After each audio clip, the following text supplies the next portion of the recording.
आज के एपिसोड में हम इमली में देखेंगे कि अपर्णा और राधा जी को बहुत सारे हाथ लगाकर सबके सामने ले आती है और कहती है कि इन लोगों के पास 2 ही हाथ है, तो इन लोगों के हिसाब से काम करने बोलिए ना।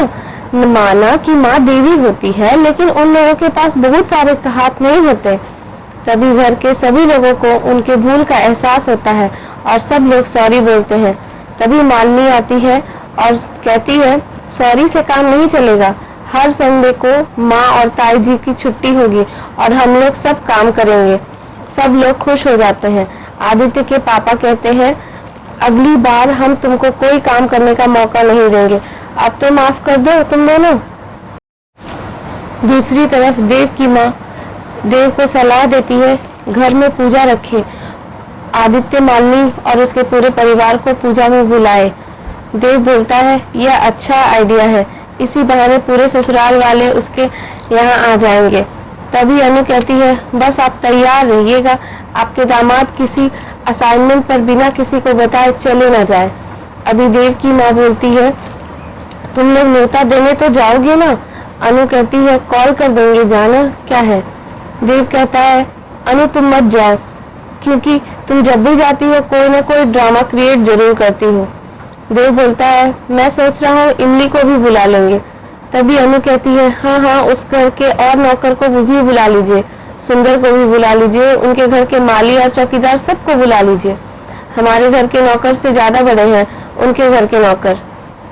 देव बोलते हैं तो मैं उस बच्ची से क्या प्रॉब्लम है। अनु कहती है क्योंकि उसे उसकी जगह पता नहीं है, वह सिर्फ एक मामूली सी नौकरानी है। देव कहता है वह स्पेशल इतनी इसलिए है क्योंकि उसका उस घर से कोई रिश्ता नहीं है, फिर भी वह सारे रिश्तों को अपनों की तरह निभाती है। दूसरी तरफ तुम रिश्तों को निभाना नहीं जानती। तभी अनु कहती है पहले तो तुम मालिक को और नौकरानी को कंपेयर कर रहे थे, अब तो मुझे भी यही जगह है ना तुम्हारी लाइफ में। तभी देव की माँ दोनों को चुप कराती है और कहती है मैं यहाँ मालिनी के अच्छे के लिए कर रही हूँ और तुम दोनों झगड़ा कर रहे हो। तभी अनु कहती है झगड़े तो हमेशा होते हैं, मेरी बेटी के घर में अगर इस नौकरानी की वजह से कुछ हुआ तो मुझसे बुरा कोई नहीं होगा। और देव सोचते हैं आज इमली की इतनी बेइज्जती मैं बर्दाश्त कर रहा हूँ, अगर मिट्टी कह देती बताने के लिए तो आज मैं उसकी इतनी बेइज्जती बर्दाश्त नहीं करता। मैं इमली को यहाँ बुलाऊंगा और उसे वह प्यार व सम्मान व इज्जत दूंगा जिसकी वो हकदार है। दूसरी तरफ इमली वहां से जाने लगती है। तभी आदित्य इमली को गुड मॉर्निंग बोलते हैं। इमली सभी को गुड मॉर्निंग बोलती है। वहां पर मालिनी खड़ी होती है। इमली कहती है मालिनी दीदी रुको, मैं अभी आपके लिए दूध लेकर आती हूँ। मालिनी नहीं कहती है, इमली दूध लेकर आती है और बोलती है मालिनी दीदी इसे फटाफट पी जाओ। मालिनी कहती है तुम्हें तो पता है मुझे दूध बिल्कुल पसंद नहीं है। इमली कहती है थोड़ा सा ट्राई तो करो। मालिनी कहती है मैं बहुत बार ट्राई किया हूँ, मुझे बिल्कुल पसंद नहीं है, मैं नहीं पीऊंगी। तभी आदित्य कहते हैं तो तुम पी जाओ ना, उसे पसंद नहीं है, तुम दिन भर से सारा काम करती हो, पढ़ाई करती हो। इमली कहती है मैं ये दूध मालिनी दीदी के लिए लेकर आई हूँ। आदित्य कहता है उसे पसंद नहीं है तो तुम पी जाओ, तुम्हें तो पसंद है ना, इसमें मालिनी भी बुरा नहीं मानेगी, चलो फटाफट पी जाओ और हम शाम को आकर चेक करेंगे तुमने बादाम भिगोए हैं या नहीं। फिर आदित्य बोलते हैं मुझे भूख लगी है, नाश्ता। फिर कहते हैं अरे नहीं नहीं, आज तो संडे, आज खुद ही बनानी पड़ेगी मैगी, मैं मैगी बनाकर खा लूंगा। इमली सोचती है बाबू साहब तो मेरी इतनी चिंता है। और दूसरी ओर मालिनी सोचती है आदित्य ने कभी मेरी इतना चिंता नहीं की, जैसे ही मैं 2 बार बोलती थी नहीं पीऊंगी नहीं करूंगी, आदित्य तुरंत मान जाते थे। इमली ने मना कर दिया 2 बार, फिर भी उसे जबरदस्ती दूध पिला रहे हैं। दूसरी तरफ आप देखेंगे कि इमली को आदित्य की माँ बुलाती है और कहती है ये फोटो वहां पर टांग दे। इमली पूछती है कैसा फोटो है। अपर्णा कहती है मालिनी के घर उसकी फेवरेट वाली फोटो जल गई थी तो हमने इसे नई कॉपी बनवाकर दी और उसे टांग दी है। उस फोटो में आदित्य और मालिनी की शादी की फोटो थी। इमली सोचती है शादी तो मेरी भी हुई है, जबरदस्ती ही सही, फिर भी मैं उस दिन को याद करूंगी। फिर मुझे भी लगता है मेरी और बाबू साहब की फोटो होती। अपर्णा कहती है देव जी और अनु जी आ रहे हैं। दूसरी तरफ अपर्णा कहती है देव जी और अनु जी आ रहे हैं, उनके घर पूजा है और वह हमें इनवाइट करना चाहते हैं। पूजा के बाद लंच भी है। राधा कहती है मेरे तो बहुत सिर में दर्द हो रहा है। अपर्णा कहती है मेरी भी पाँव में लगता है मोच आ गई है। भाभी उनके घर जाएंगे फिर से कोई ड्रामा हो जाएगा, इससे अच्छा आदित्य और मालिनी को ही भेज देते हैं, उनसे ज्यादा लड़ भी नहीं पाएंगे।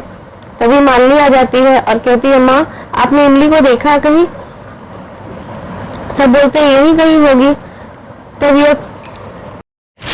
अपर्णा पूछती है मालिनी तुम्हारे मम्मी पापा आ रहे हैं ना? मालिनी कहती है हाँ माँ, वो रास्ते में ही होंगे। आदित्य पूछते हैं कहाँ है, दिखाई नहीं दे रहे हैं। मालिनी पूछती है कौन, आप किसकी बात कर रहे हैं?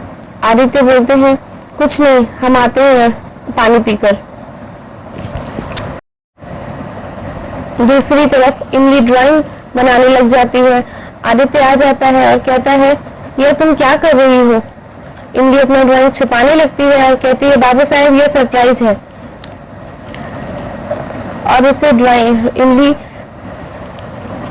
आदित्य वहां से जाने लगता है और फिर तुरंत वापस आ जाता है और उससे ड्राइंग ले लेता है। हाथ ऊपर कर बोलता है अब ले जाकर लेकर दिखाओ, पहले हम दिखाओ क्या बना रही हो तब बनाने देंगे। तभी आदित्य की माँ आवाज देती है। आदित्य बोलता है मुझे जाना होगा। इमली कहती है तो जाओ ना बाबू साहब, मुझे मेरा ड्राइंग देकर जाओ। आज आदित्य का ध्यान अपनी माँ की आवाज की तरफ जाता है, वैसे ही इमली ड्राइंग ले लेती है। आदित्य वहां से चला जाता है। मालिनी के मम्मी पापा आते हैं, सब लोग नमस्ते प्रणाम सब लोग करते हैं। तभी ट्विंकल कहती है मैं देव अंकल को अपनी ड्राइंग दिखाऊं? रूपी बोलती है हाँ क्यों नहीं। देव बोलते हैं हाँ बिल्कुल। ट्विंकल ड्राइंग बुक लेकर आती है। यह वही ड्राइंग बुक होता है जिसमें इमली अपने और आदित्य की फोटो बना रही होती है। इमली को डर लगने लगता है कहीं इस फोटो पर नजर सबकी पड़ न जाए। तभी सनी आकर ड्राइंग कॉपी ले लेता है। वह पेपर कहीं गिर जाता है। सुंदर चाय लेकर आता है और वह पेपर उसके शूज में चिपक कर आ जाता है। मालिनी कहती है ये कैसा पेपर है? इमली देख लेती है और आदित्य भी देख लेता है। मालिनी कहती है ये कैसा पेपर है, लाओ इसे मैं डस्टबिन में फेंक देती हूँ। देव बोलते हैं आदित्य और मालिनी के साथ इमली तुम भी तो आ रही हो ना? आदित्य कहता है नहीं, यह हमारे साथ आकर क्या करेगी, और फ्रैंकली हम यह नहीं चाहते कि पिछले बार की तरह आपके घर में इसकी और खातिरदारी हो। तभी मालिनी कहती है पर आदित्य मॉम की तरफ से मैंने इमली से माफी मांग ली थी और हमारी भी बात हो गई थी ना। आदित्य कहता है आपने इमली से माफी मांग ली और हमने आपसे, पर आपकी मॉम ने तो कुछ नहीं कहा, क्या गारंटी है वह फिर से कुछ भी ऐसा नहीं करेगी। तभी देव कहते हैं बेटा तुम ना आना चाहो तो मैं तुम्हें फोर्स नहीं करूंगा, बस दादी और मुझे अच्छा लगेगा। तभी आदित्य सोचता है पापा ने अम्मा के साथ और इमली के साथ अच्छा नहीं किया, पर अभी वह अपनी बेटी के साथ टाइम स्पेंड करना चाहते हैं तो हमें उन्हें मना नहीं करना चाहिए। आदित्य कहता है ठीक है, जब आपको और दादी का मन है तो इमली हमारे साथ आएगी। तभी मालिनी कहती है आप क्या कह रही हैं? इमली यहाँ काम करती है, इसका मतलब ये नहीं कि वह वहाँ भी काम करेगी। तभी आदित्य कहते हैं इमली यहाँ पर रहती है, इसके बदले में बहुत कुछ बिना कुछ मांगे करती है और इसके बगैर यहाँ पर कोई रह नहीं पाता। आदित्य ये भी कहता है कि इमली वहाँ पर आएगी लेकिन मेहमान बनकर। देव बोलता है हाँ बिल्कुल, मैं और माँ इमली के साथ कुछ वक्त बिताना चाहते हैं, बिल्कुल उसी तरह जिस तरह, और हम उसे इसी तरह इनवाइट कर रहे हैं जिस तरह हम तुम्हें और मालिनी को इनवाइट कर रहे हैं, बेटी की तरह। आदित्य सोचते हैं जानता हूँ पापा, लेकिन अगर इमली के साथ फिर भी ऐसा कुछ हुआ तो मैं चुप नहीं बैठूंगा। और इधर अनु सोचती है देखती हूँ देव इससे कैसे नौकर